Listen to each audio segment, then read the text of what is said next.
Shalom, damai di hati. Puji Tuhan, berjumpa lagi dengan saya, Pendeta Tirsa Tairas, sebagai Ketua Badan Pekerja Majelis Jemaat Gemim Elroy Malalayang.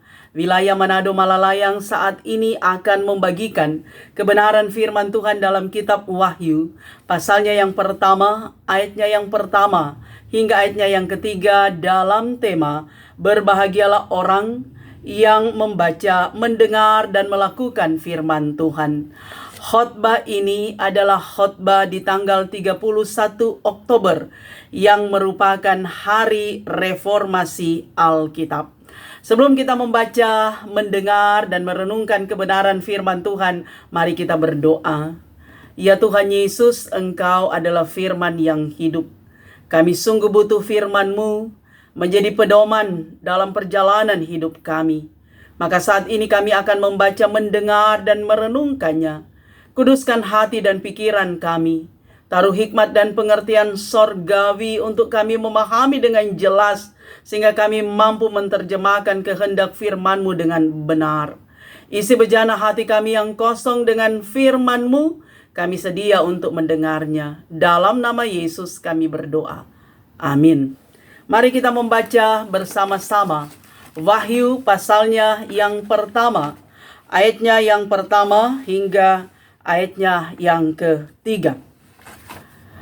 Inilah wahyu Yesus Kristus yang dikaruniakan Allah kepadanya, supaya ditunjukkannya kepada hamba-hambanya apa yang harus segera terjadi.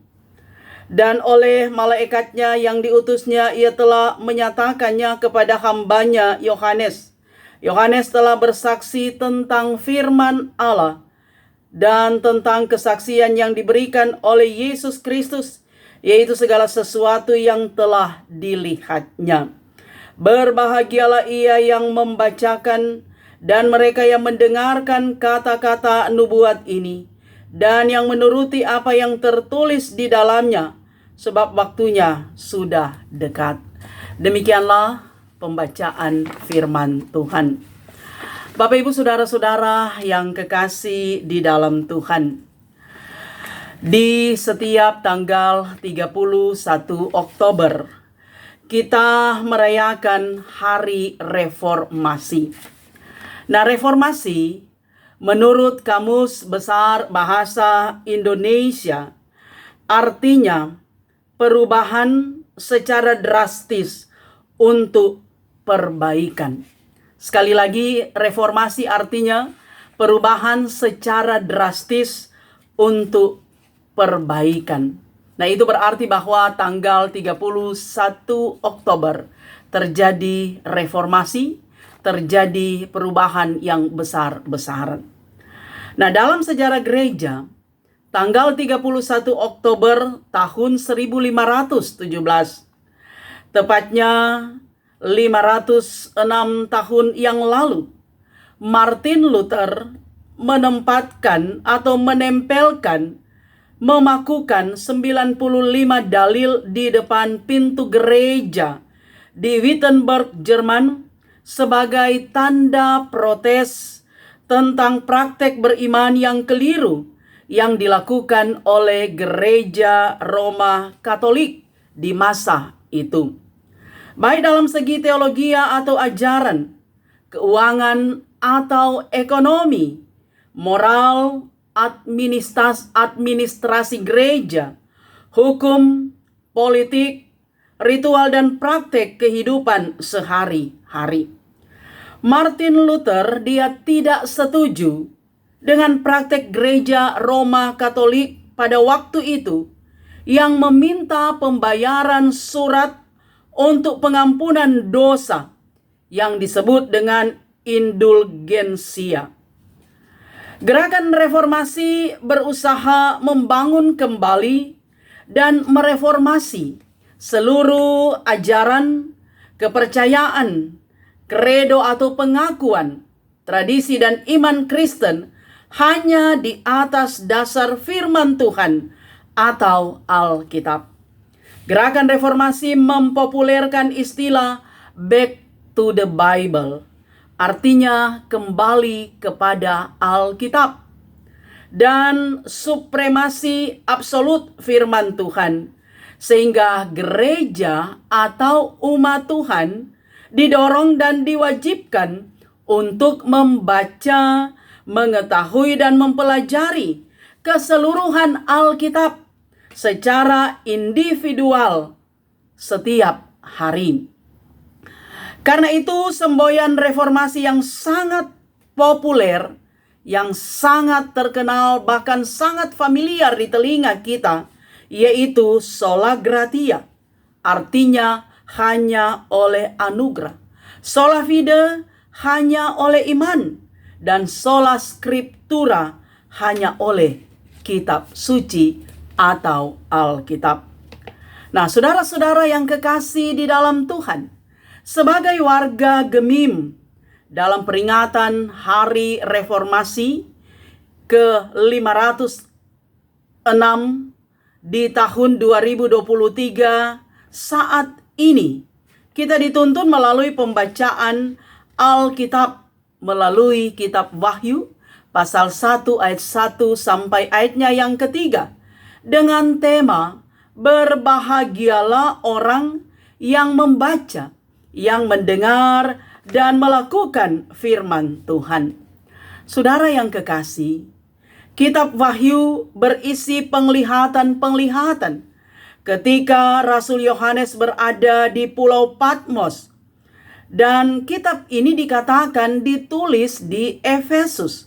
Saat Yohanes dibuang ke Pulau Patmos, dia tidak dibelenggu atau tidak dirantai, sehingga Yohanes dia bebas menjelajah Pulau Patmos. Dan di tempat yang keras dan berbatu inilah ia mendapatkan penglihatan yang mulia yang disebut Wahyu Yesus Kristus. Rasul Yohanes membuka kesaksiannya dengan penegasan bahwa semua yang disampaikan adalah penyataan atau wahyu Allah tentang apa yang harus terjadi. Dengan kata lain, Rasul Yohanes bukan merekayasa atau mengada-ada tentang kesaksiannya, tetapi apa yang ia lihat, apa yang ditulisnya itu benar-benar terjadi, bahwa itu adalah otoritas, itu adalah kedaulatan dari Tuhan Allah sendiri.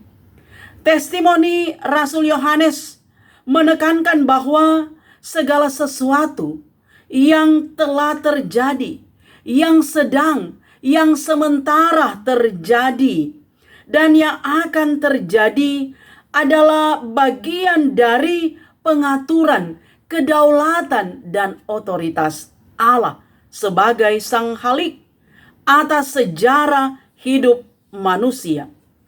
Dan dikatakan bahwa menurut seorang ahli, yaitu Simon Kistemaker, seorang profesor dalam bidang perjanjian baru, dia mengatakan bahwa kitab Wahyu mengacu pada komposer utamanya, yaitu Tuhan Allah.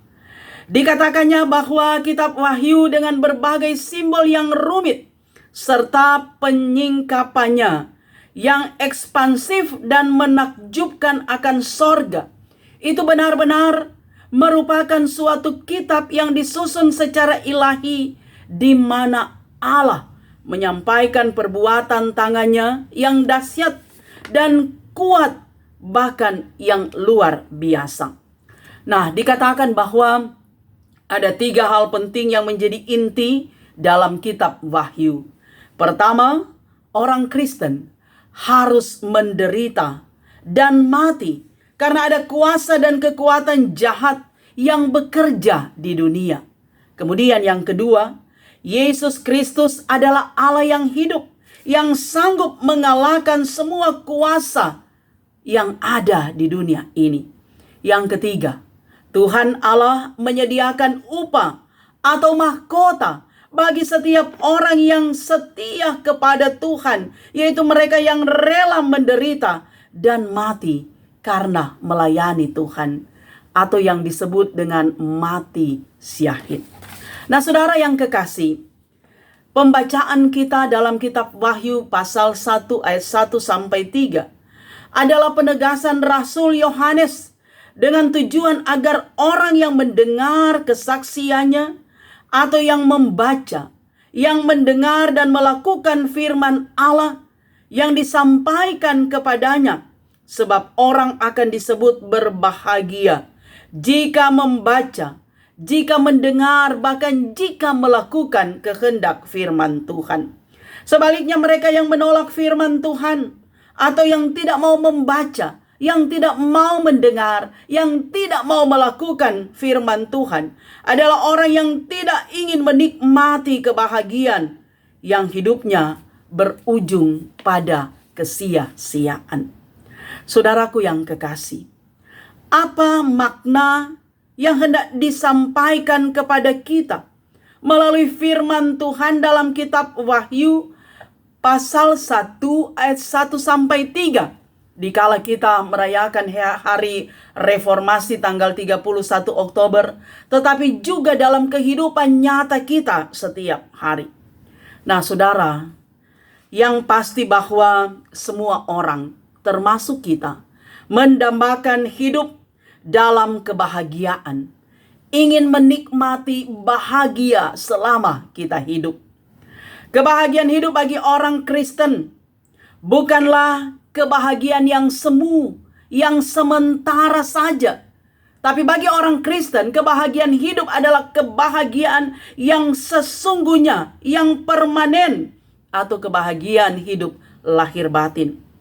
Dan kebahagiaan hidup sebagai orang percaya kepada Yesus Kristus bukanlah terletak pada harta benda, pada uang yang banyak, pada materi, pada kekayaan, pada jabatan duniawi.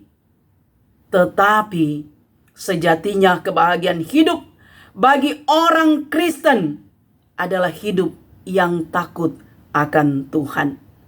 Menikmati hidup takut akan Tuhan hanya bisa diperoleh ketika setiap pribadi maupun komunitas mau membaca, mau mendengar, dan mau melakukan firman Tuhan. Sebab disadari bahwa ketika kita tidak mau membaca, mendengar, merenungkan firman Tuhan, maka hidup kita ini hampa. Hidup kita ini tidak akan menikmati kebahagiaan yang sesungguhnya. Karena itu dalam kitab Mazmur 1 dikatakan bahwa berbahagialah orang yang merenungkan Taurat Tuhan siang dan malam. Berbahagialah orang yang selalu membaca firman Tuhan, yang selalu mendengar kebenaran firman Tuhan sebagai makanan rohani dalam kehidupan kita. Saudara, jangan pernah menyepelekan firman Tuhan.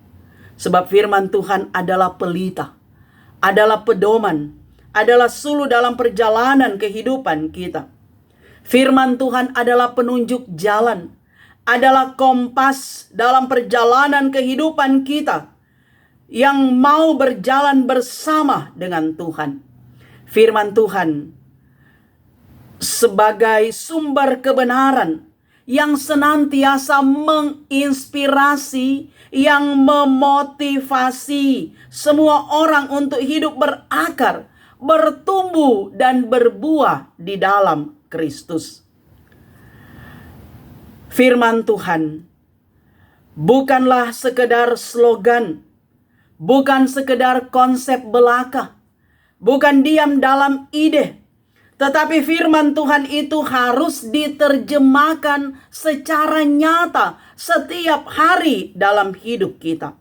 Sebab dengan melakukan hal yang demikian, dengan belajar firman Tuhan, maka setiap orang terinspirasi untuk hidup dalam kebenaran, hidup dalam kesetiaan dan ketaatan kepada Tuhan. Artinya melakukan apa yang Tuhan inginkan. Hidup yang membawa kedamaian, membawa sukacita, membawa ketenangan, membawa shalom bagi banyak orang. Dengan rajin membaca firman Tuhan, kita mengalami kuasa Tuhan yang luar biasa. Sehingga wawasan rohani kita akan semakin bertambah, semakin kaya akan kebenaran di dalam Kristus. Dengan mendengar firman Tuhan, kita menjadi peka dan peduli dalam segala situasi sehingga pikiran kita jernih, hati kita pun menjadi bersih. Dengan melakukan firman Tuhan, hidup kita tidak sia-sia, tapi hidup kita bermakna, bahkan jadi berkat.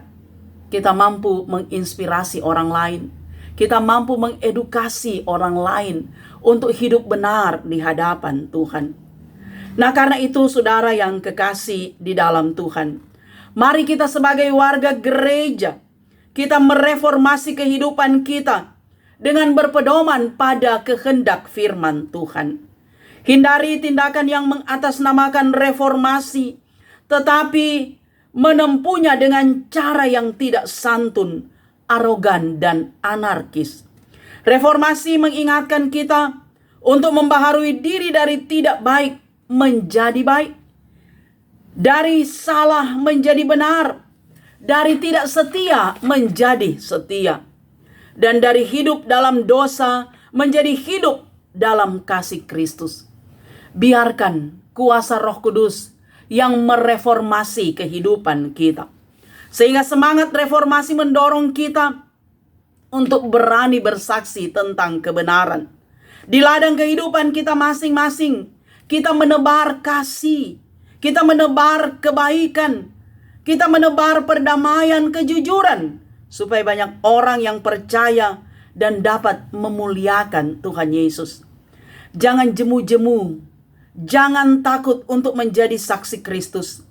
Sekalipun harus berkorban dalam kebenaran dan kesetiaan, tetapi ada mahkota kemenangan yang disediakan oleh Tuhan bagi orang yang setia kepada Tuhan. Itulah yang menjadi intisari dari kitab Wahyu, bahwa siapa yang bertahan sampai akhir dalam iman kepada Yesus Kristus akan diberikan mahkota kehidupan dan kemenangan.